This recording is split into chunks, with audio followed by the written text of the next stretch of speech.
in his final message, Pope Francis called for an end to the wars in Gaza, Ukraine, and Sudan. His papacy was unprecedented in many ways. He was the first pope since the 1400s to coexist with his predecessor, Benedict XVI. He was the first pontiff from Latin America and the first to call himself Francis. From his first words as pope, Fratelli e sorelle, buonasera. Francis displayed a humble style that earned him the nickname the People's Pope, often wearing plain robes and living in a small apartment at the Vatican. Born in Argentina in 1936, Jorge Bergoglio became a priest in 1969 and Archbishop of Buenos Aires in 1998.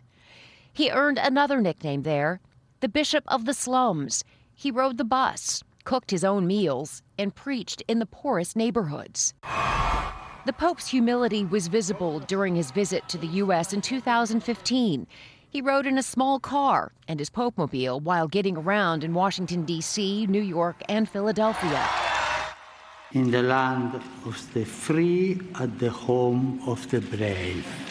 The Holy Father made history when he addressed Congress and celebrated Mass in Philadelphia with hundreds of thousands of people.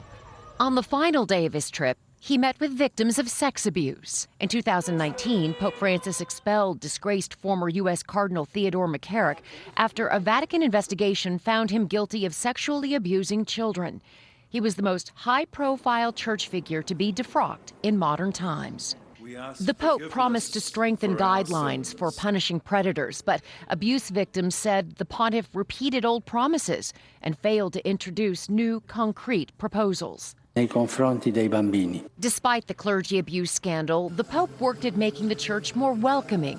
He launched a worldwide survey on contraception, premarital sex, and homosexuality. The Pope said gay people should not be marginalized and famously asked, "Who am I to judge?" Francis, who had part of his lung removed when he was younger, battled a number of health issues in his later years, including hospitalizations for bronchitis. Supporters will forever remember him as a revolutionary pope, crediting him with choosing service and kindness over the power of the papacy. While Pope Francis received widespread credit for changing the tone of the church, conservative church teachings never changed during his papacy.